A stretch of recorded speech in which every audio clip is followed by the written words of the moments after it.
Hello everyone, welcome back to my channel. आज की class में हम करने वाले हैं class 10th English communicative book की poem that is Ozymandias written by Percy Bysshe Shelley.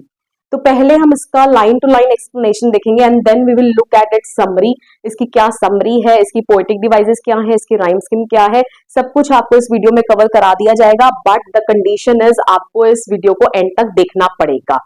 तो चलिए स्टार्ट करते हैं पोएम की स्टैंजा वाइज एक्सप्लेनेशन के साथ। तो यहाँ पर मैं आपके लिए पोएम लगा दूंगी, आप यहाँ से इसको देख सकते हैं और you may also open your book, आप अपनी बुक के साथ भी रेडी बैठ सकते हैं। ओके, तो first line is I met a traveller from an antique land who said two vast and trunkless legs of stone stand in the desert. अब यहाँ पर आई कौन है? यहाँ पर आई जो है पोएट है, वो क्या बोल रहा है कि मुझे एक ट्रैवलर मिला जो कहां से विजिट कर कर आ रहा था, एंशिएंट लैंड। एंटिक लैंड मतलब यहाँ पर क्या है, किसको रेफर किया गया है? Ancient Egypt. ठीक है, जो उसने एंशिएंट इजिप्ट जो था वो विजिट किया और जब वो वहां से आया तो पोएट से मिला। ओके, एंड उसने पोएट को क्या बताया कि उसने वहां क्या देखा? Two vast and trunkless legs. ठीक है, दो बड़ी बड़ी टांगे, ट्रंकलेस। ठीक है, trunkless is the part of the body. Trunk किसको हम बोलते हैं? जो वेस्ट अप पार्ट है हमारी बॉडी का, this is the trunk of our body. वो बोल रहा है कि ट्रंकलेस जो है, ट्रंकलेस मतलब कहने वाले सिर्फ टांगे ही टांगे हैं।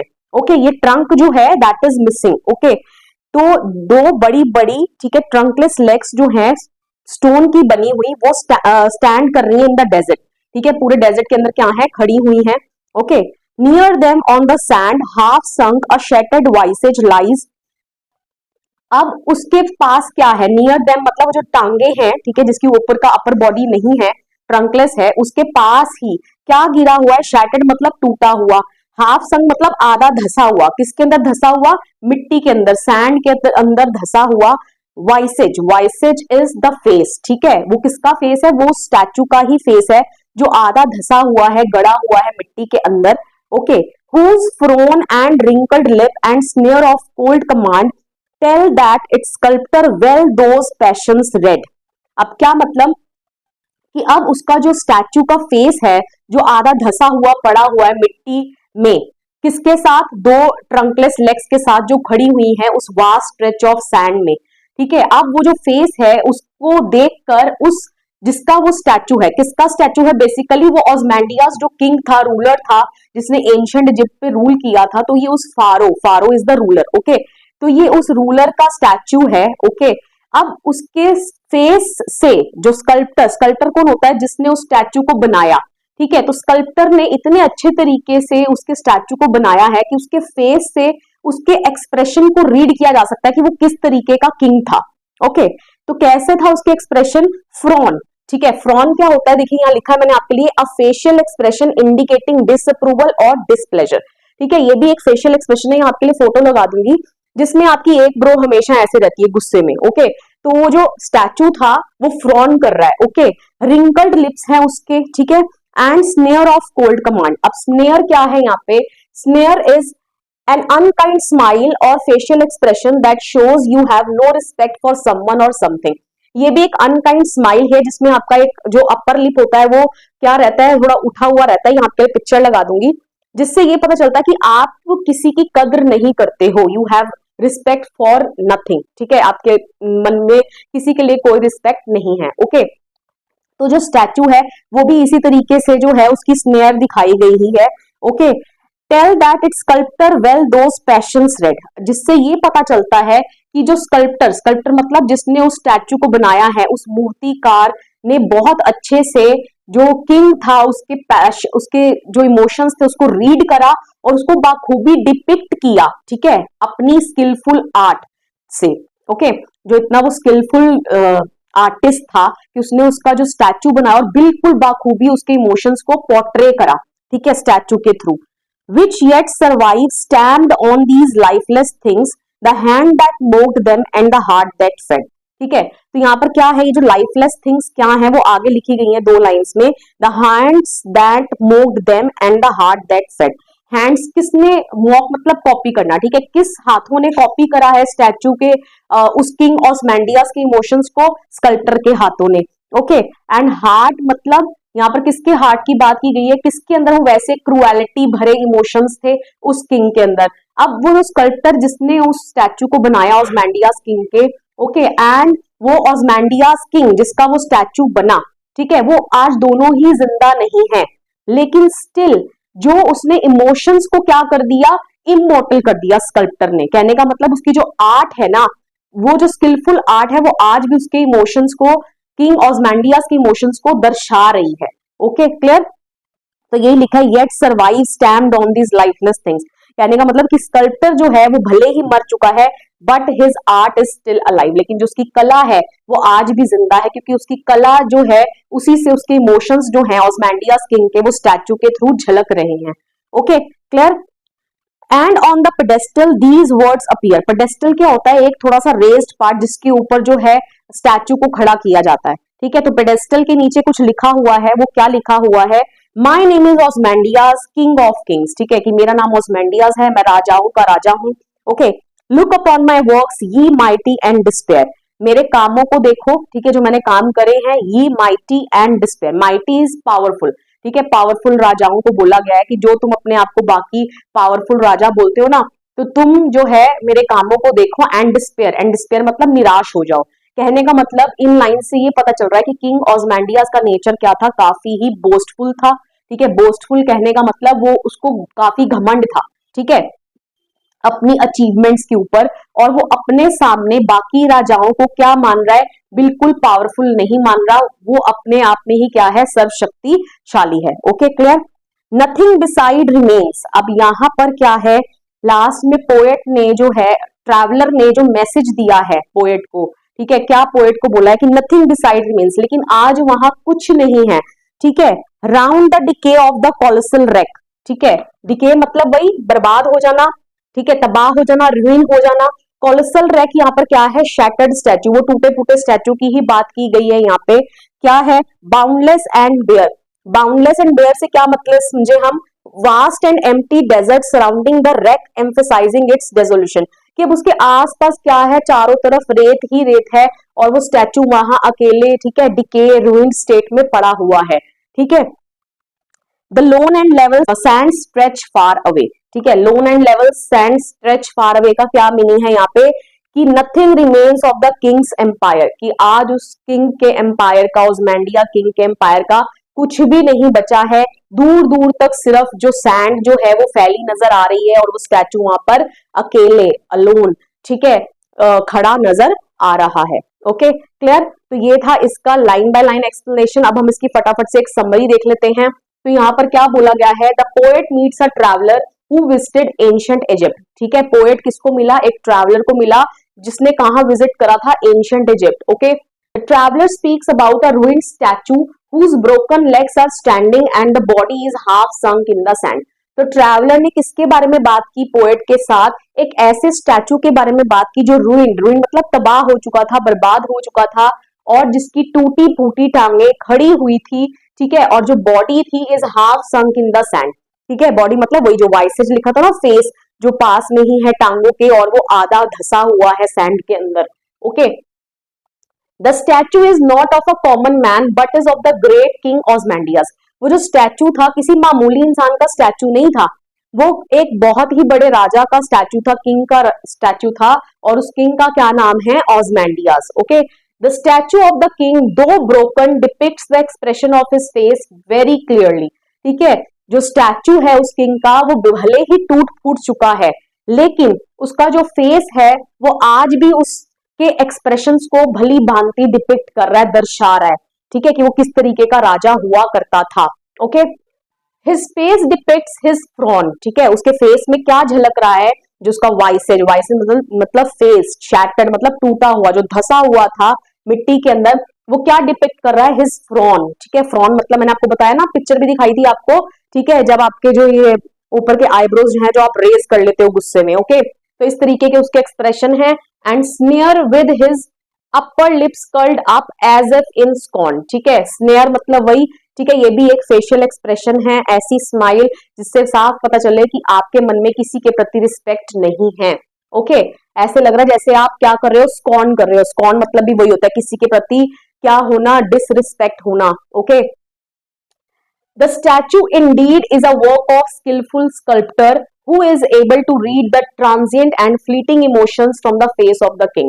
ये जो स्टैचू था ये खूबी एक बहुत ही स्किलफुल स्कल्प्टर का काम था। स्कल्प्टर कौन होता है? जो स्टैचू, मूर्ति का जो स्टैचू बनाता है। ओके, तो ऐसे स्कल्प्टर का काम था जिसने बहुत अच्छे से उन ट्रांजिएंट और फ्लीटिंग इमोशंस, ट्रांजिएंट मतलब टेम्परेरी, फ्लीटिंग मतलब जो एकदम से सडन चेंज हो जाए, तो उस किंग, ऑजमैंडियास किंग के फ्लीटिंग इमोशंस को, ट्रांजिएंट मतलब जो परमानेंट इमोशंस नहीं है, उसको बाखूबी रीड करा और डिपिक्ट करा अपनी कला के थ्रू। ठीक है, अपनी art of sculpting the statues, उसने जो स्कल्प्ट करा उसके थ्रू जो किंग ऑजमैंडियास है उसके इमोशंस को भली भांति झलकाया।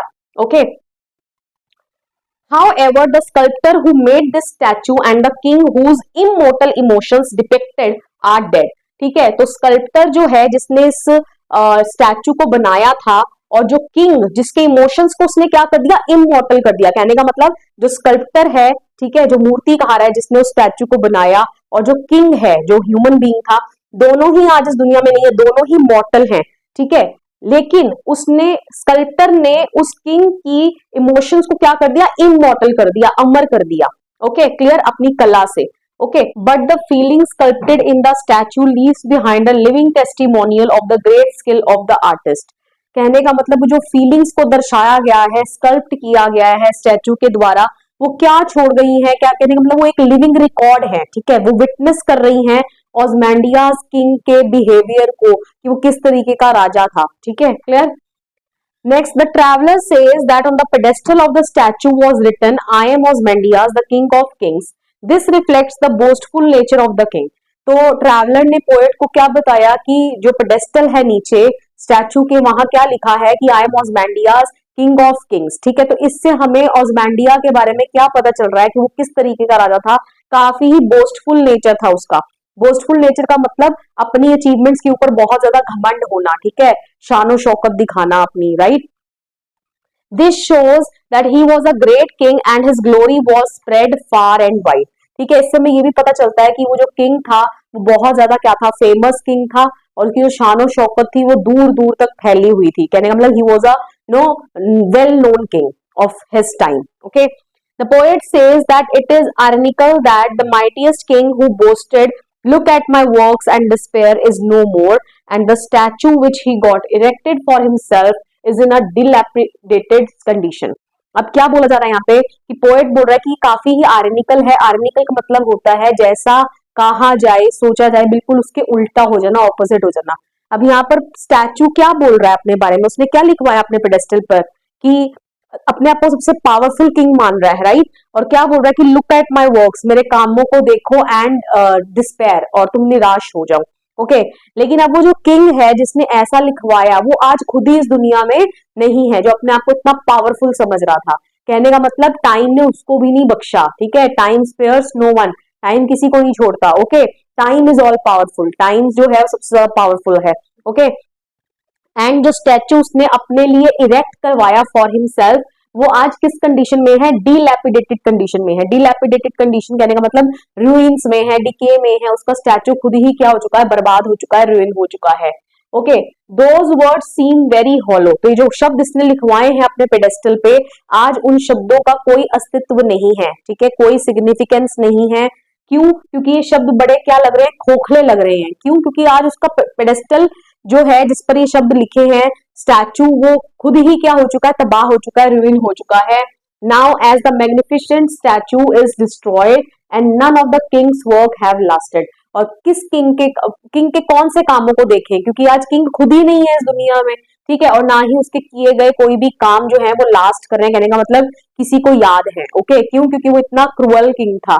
ठीक है, तभी उसके एक्सप्रेशंस को इस तरीके का पोर्ट्रे किया गया है स्कल्प्टर के द्वारा। ओके, अब लास्ट 13-14 लाइंस में जो मेन मैसेज है वो देने की कोशिश की जा रही है कि पोएट क्या मैसेज देना चाह रहा है। ठीक है, the poet ends the poem with a message that nothing in the world is permanent. ठीक है, इस वर्ल्ड में, दुनिया में कोई भी चीज परमानेंट नहीं है। Everything is transient. ट्रांजिट का मतलब होता है टेम्परेरी। ओके, हर एक चीज क्या है, टेम्परेरी है। Time is all powerful and can reduce even the mightiest to a heap of dust. ठीक है, टाइम ही सर्वशक्तिशाली है। Okay, time is all powerful and वो माइटिएस्ट मतलब पावरफुल से पावरफुल चीजों को मिट्टी का टुकड़ा बना सकता है, ठीक है, कहने का मतलब धूल बना सकता है, रोंद सकता है। ओके, कोई भी टाइम के आगे पावरफुल नहीं है, टाइम ही सबसे ज्यादा क्या है, पावरफुल है।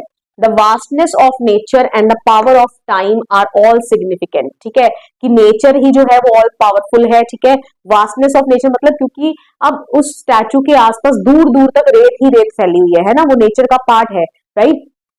तो यहाँ पर क्योंकि इजिप्ट में बहुत सारे क्या है, डेजर्ट्स हैं, राइट। तो अब यहाँ पर क्या है कि उन उस वास्टनेस ऑफ नेचर के आगे वो जो स्टैचू है, जो अपने आप को बहुत ज्यादा जिस किंग का वो स्टैचू है, जो किंग अपने आप को बहुत ज्यादा पावरफुल समझता था, आज वो इतना छोटा सा नजर आ रहा है। Okay, clear.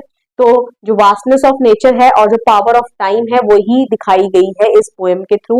And the vanity and boastfulness of man is nothing. Vanity मतलब होता है जब आपको बहुत ज्यादा अपने आप को, when you are excess, you have excessive proud on your achievements, on your appearance, ठीक है, आप अपनी एबिलिटीज के ऊपर, अपनी अचीवमेंट्स के ऊपर, अपनी अपीयरेंस के ऊपर बहुत ज्यादा अधिक घमंड हो, right.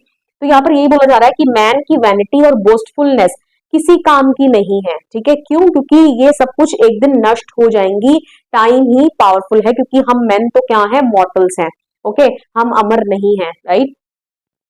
Everything will decay with time, हर एक चीज टाइम के साथ क्या हो जाएगी, डिके हो जाएगी, कहने का मतलब उसका नाश हो जाएगा। And only the good deeds and great art survive, सिर्फ बचेगा क्या, किसके बारे में बात की जाएगी हमारे जाने के बाद, हमारे गुड डीड्स के बारे में। अगर हमें कोई याद रखेगा तो हमारे अच्छे कर्मों के कारण हमें याद करेगा, अदरवाइज ये दुनिया हमें भूल जाएगी, okay. And great art survive, और क्या चीज सर्वाइव करेगी, ग्रेट आर्ट्स, ठीक है। ग्रेट आर्ट्स मतलब आपका स्किलफुल वर्क, ठीक है, जैसे स्कल्प्टर का स्किलफुल वर्क जो है वो आज भी क्या है, जिंदा है, राइट।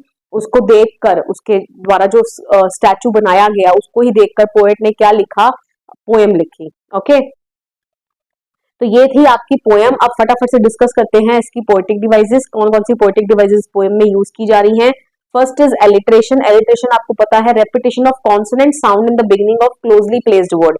जब एक ही लाइन में जो पास पास अक्षर लिखे हैं उनका स्टार्टिंग के लेटर में ये ध्यान रखना, स्टार्टिंग का जो लेटर है उसमें कॉन्सोनेंट साउंड रिपीट हो। जैसे यहाँ पर लिखा है बाउंडलेस एंड बेयर, तो यहाँ बा साउंड जो है रिपीट हो रही है। कोल्ड कमांड, ठीक है, का साउंड जो है वो रिपीट हो रही है, okay. Next is irony. Irony का मतलब मैंने अभी आपको एक्सप्लेन करा था, जैसा आपने सोचा बिल्कुल उसके उल्टा हो जाना, ऑपोजिट हो जाना, ओके। यहाँ लिखा है माय नेम इज ऑस्मैंडियाज, और पेडेस्टल के ऊपर लिखा है लुक एट माय वर्क ये माइटी डिस्पेयर, ठीक है, कि तुम सब मेरे कामों को देखो और निराश हो। लेकिन आज उस जो जिस किंग ने अपने पेडेस्टल पर ये लिखवाया था, ठीक है, आज वो किंग भी जिंदा नहीं है और ना उसके कामों के बारे में जो बोल रहा था कि मेरे कामों को देखो, तो आज उसके कामों का कहीं कोई अस्तित्व नहीं है, सिग्निफिकेंस नहीं है, ओके। इमेजरी, विजुअल इमेजरी आप इमेजिन कर सकते हो, two vast trunkless legs of stone, है ना। जैसे हम ये सुनते हैं तो हमारे माइंड में एक इमेज क्रिएट होती है कि दो टांगे जो हैं वो खड़ी हुई हैं, ठीक है, ऊपर का अपर बॉडी जो है that is not there with that legs, ठीक है, वो उसके साथ अटैच्ड नहीं है, okay. Next is personification. Statue को यहाँ पर पर्सोनिफाई किया गया है। देखिए, पर्सोनिफिकेशन बेसिकली होता क्या है, जब आप किसी एक इनएनिमेट ऑब्जेक्ट को, इनएनिमेट मतलब नॉन लिविंग थिंग को लिविंग करेक्टर्स दे दो, ठीक है, पर्सन्स वाले करेक्टर्स दे दो जो ह्यूमन बीइंग से एसोसिएटेड है, ओके। अब यहाँ पर देखिए स्टैचू क्या है, एक नॉन लिविंग थिंग है, राइट। अब यहाँ पर स्टैचू को पर्सोनिफाई कर दिया गया है। किस तरीके से पर्सोनिफाई किया गया है, क्योंकि उसके लिए क्या लिखा है कि उसके रिंकल्ड लिप्स, स्टैचू के कैसे रिंकल्ड लिप्स हो सकते हैं, है ना। स्टैचू फ्रॉन कर रहा है, ठीक है, तो ह्यूमन बीइंग्स फ्रॉन कर सकते हैं, राइट। स्नेयर कर रहा है statue, snare of cold command. Snare मैंने आपको बताया था एक फेशियल एक्सप्रेशन है, ठीक है, जिसमें आप इस तरीके की हंसी हंसते हो कि जिसमें आपके मन में कोई भी रिस्पेक्ट नहीं है दूसरों के फीलिंग के प्रति। और स्नेयर ऑफ कोल्ड कमांड ये भी बता सकता है कि वो जो स्टैचू था, किंग था जिसका वो स्टैचू था, वो काफी ज्यादा क्या था, क्रूअल था, ओके।